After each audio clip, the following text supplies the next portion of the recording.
स्वामी विवेकानंद भारतीय इतिहास में सांस्कृतिक पुनर्जागरण के अध्याय के महानायक माने जाते हैं।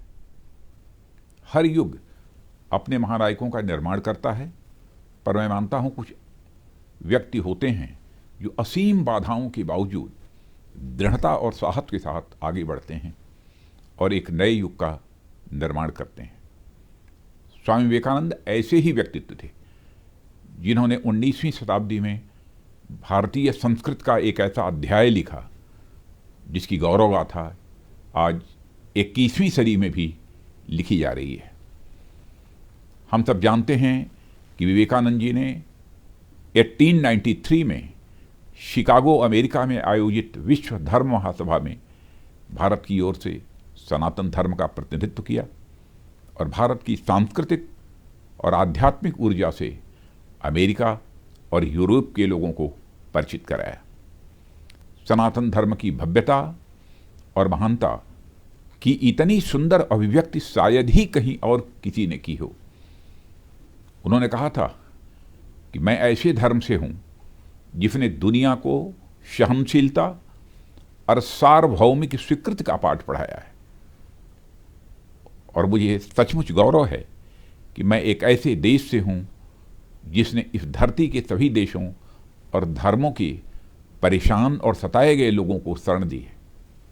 यह वसुधैव कुटुंबकम का भाव ही भारत की सनातन संस्कृति है। स्वामी जी ने कहा था कि हमारा सांस्कृतिक संदेश लोगों को अलग अलग धर्म संप्रदायों के खांचों में बांटना नहीं है, बल्कि पूरी मानवता को एक सूत्र में पिरोना है।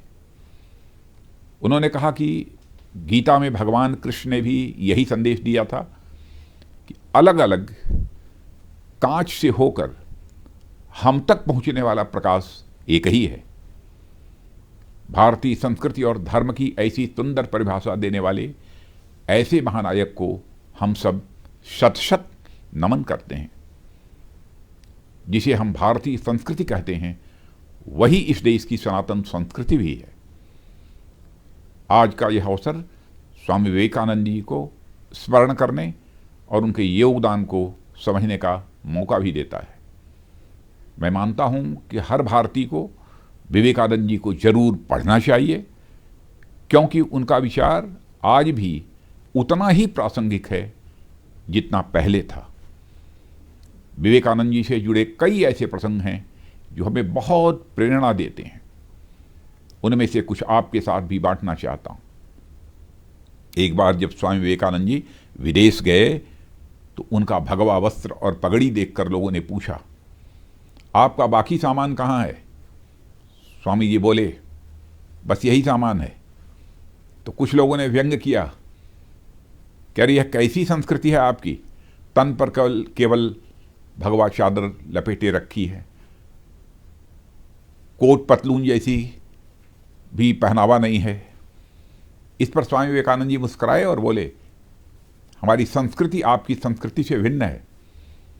उन्होंने कहा, महोदय, in your country tailor makes the man, but in our country character makes the man.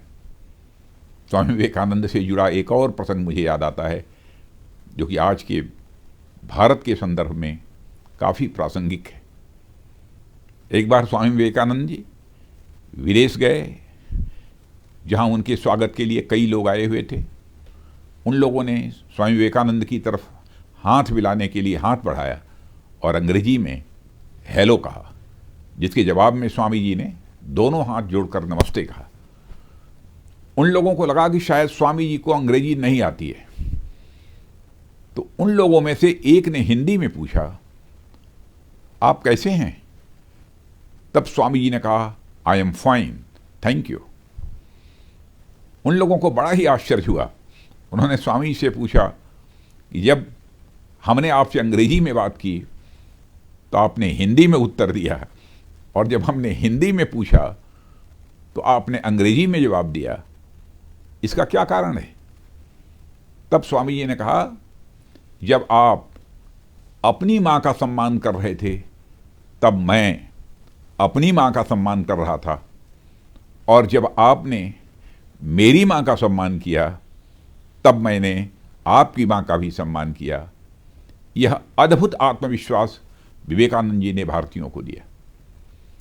यानी हर भारतवासी को अपनी संस्कृति और भाषा पर अभिमान तो होना ही चाहिए, साथ ही हमारे मन में दूसरी संस्कृति और भाषा के प्रति भी सम्मान का भाव होना चाहिए।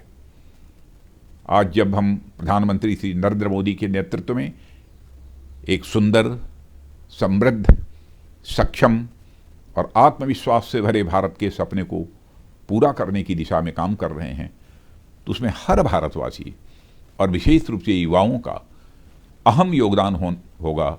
और मैं मानता हूं स्वामी विवेकानंद के जीवन से बड़ा प्रेरणा सोर्स ऑफ इंस्पिरेशन उनके लिए कुछ नहीं हो सकता। महानायक वह नहीं होता है जो डरता नहीं है, परंतु वह होता है जो अपने साहस से अपनी कमजोरियों और डर पर विजय प्राप्त करता है।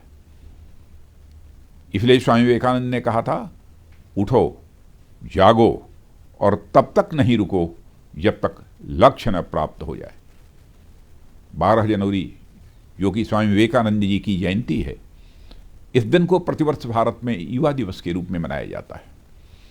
मैं मानता हूं कि युवा दिवस मनाने के लिए इससे उपयुक्त दिन और कोई हो भी नहीं सकता था, क्योंकि स्वामी जी सही मायनों में भारत के पहले ग्लोबल यूथ थे, जिनका प्रभाव देश और विदेश दोनों जगह महसूस किया गया। स्वामी विवेकानंद से बड़ा प्रेरणा स्रोत युवाओं के लिए और भला कौन हो सकता है। आप खुद सोचिए, सिर्फ 39 ईयर्स की अल्प आयु में उन्होंने कितने कीर्तिमान स्थापित किए। युवाओं में अपने दृढ़ विश्वास को व्यक्त करते हुए उन्होंने कहा था, भविष्य के प्रति मेरी आशा चरित्रवान, बुद्धिमान, दूसरों की सेवा के लिए सर्वस्व त्यागने में विश्वास रखने वाले युवाओं में ही निहित है। उन्होंने युवा शक्ति के बारे में जो कहा था उसमें मेरा पूरा विश्वास है। उन्होंने कहा था, युवा काल का सर्वोच्च मूल्य अतुलनीय और अवर्णनीय है। युवा जीवन सबसे अनमोल है। जिस तरह से आप इस अवधि का उपयोग करते हैं वह आपके आने वाले वर्षों की नियति तय करेगा। आज जब हमारे प्रधानमंत्री एक आत्मनिर्भर भारत की बात करते हैं तो उनके मन में कहीं न कहीं स्वामी विवेकानंद जी की प्रेरणा भी काम कर रही है।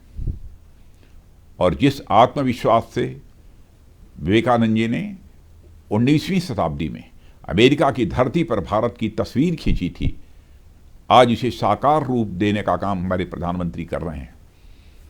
जब एक सशक्त और आत्मनिर्भर भारत की बात होती है तो हमारा उद्देश्य दुनिया के अन्य देशों में असुरक्षा का भाव पैदा नहीं करना होता है। भारत की आत्मनिर्भरता में विश्वास का भी विकास और कल्याण शामिल है। भारत के भविष्य से आज दुनिया का भविष्य भी जुड़ा हुआ है। इसी विश्वास के साथ कि आप सभी स्वामी विवेकानंद जी के जीवन मूल्यों से प्रेरणा लेकर भारतीय संस्कृति और संस्कार के प्रचार प्रसार में अपना बहुमूल्य योगदान देंगे, मैं आप सभी को स्वामी विवेकानंद जयंती और राष्ट्रीय युवा दिवस की बहुत बहुत बधाई देता हूं और साथ ही शुभकामनाएं देते हुए अपना निवेदन समाप्त करता हूं। आप सबको बहुत बहुत धन्यवाद।